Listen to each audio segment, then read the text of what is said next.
देश में कांग्रेस पार्टी की क्या स्थिति है किसी से छुपी नहीं है। इनकमिंग पूरा बंद हो गया है, केवल आउटगोइंग ही चल रहा है। हम लोगों को मिलकर जो भाजपा की चुनौती है उसका सामना करना पड़ेगा। बाबा साहब अंबेडकर का ये जो लोकतंत्र है पॉलिटिकल रूप से जरूर उनको भी शहीद कर देगा। जिस व्यक्ति का नाम आपने लिया खुद भी बोलता था कि वो एनिमी ऑफ द स्टेट है। छत्तीसगढ़ जनता कांग्रेस के अध्यक्ष और पूर्व विधायक अमित जोगी एक निजी कार्यक्रम में दुर्ग पहुंचे थे, जहां उन्होंने मीडिया से चर्चा करते हुए कहा कि आने वाले समय में छत्तीसगढ़ जनता कांग्रेस यानी कि जोगी का विलय कांग्रेस पार्टी में किया जा सकता है। उन्होंने बताया कि पार्टी ने इसका प्रस्ताव दे दिया है, अब इस पर विचार करना प्रदेश और केंद्रीय नेतृत्व की जिम्मेदारी है।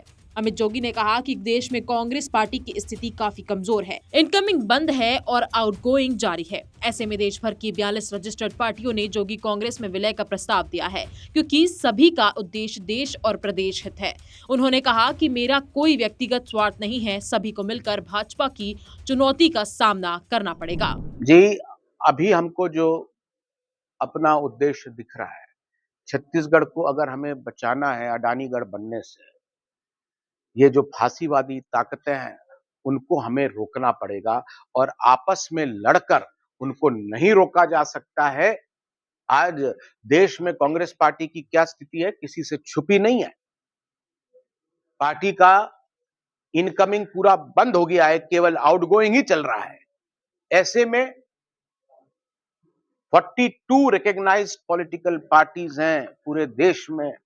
हमने विलय का प्रस्ताव दिया, देश हित में, प्रदेश हित में यह प्रस्ताव दिया गया है। कोई व्यक्तिगत स्वार्थ को लेकर यह प्रस्ताव नहीं दिया गया है, क्योंकि मुझे लगता है कि हम लोगों को मिलकर जो भाजपा की चुनौती है उसका सामना करना पड़ेगा। आपस में लड़ते रहेंगे। इसके साथ ही प्रदेश में नक्सलवाद के मोर्चे पर सुरक्षा बलों को लगातार मिल रही सफलता और नक्सली लीडर माडवी हिडमा की मौत पर प्रतिक्रिया देते हुए अमित जोगी ने कहा कि हिडमा का नाम लेना भी पाप है। वो खुद कहता था कि वो एनिमी ऑफ द स्टेट है। जो व्यक्ति बाबा साहेब डॉक्टर भीमराव अंबेडकर द्वारा बनाए गए संविधान में आस्था नहीं रखता, उसे कुछ लोग क्रांतिकारी और शहीद कह रहे हैं, ये पूरी तरह गलत है। अमित जोगी ने कहा कि ऐसे लोगों को बाबा साहेब अंबेडकर का संविधान और लोकतंत्र राजनीतिक रूप से शहीद कर देगा। जिस व्यक्ति का नाम आपने लिया खुद भी बोलता था कि वो एनिमी ऑफ द स्टेट है।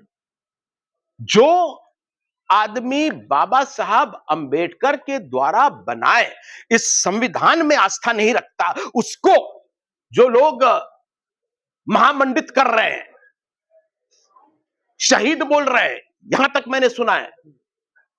ऐसे लोगों को बाबा साहब अंबेडकर का ये जो लोकतंत्र है पॉलिटिकल रूप से जरूर उनको भी शहीद कर देगा। तो अब देखने वाली बात यह होगी कि छत्तीसगढ़ जनता कांग्रेस पार्टी का विलय कांग्रेस पार्टी में होता है या नहीं, और इसके साथ ही पूरे 42 रजिस्टर्ड पार्टियों का विलय कांग्रेस में होगा या नहीं। इस पर कांग्रेस का क्या स्टैंड है, उनकी क्या राय है, और इसके साथ ही इस प्रस्ताव पर क्या रिएक्शन आता है, ये तो देखने वाली बात है। लेकिन इस पूरे मामले को लेकर आपकी क्या राय है, हमें कमेंट करके अपनी राय जरूर दें।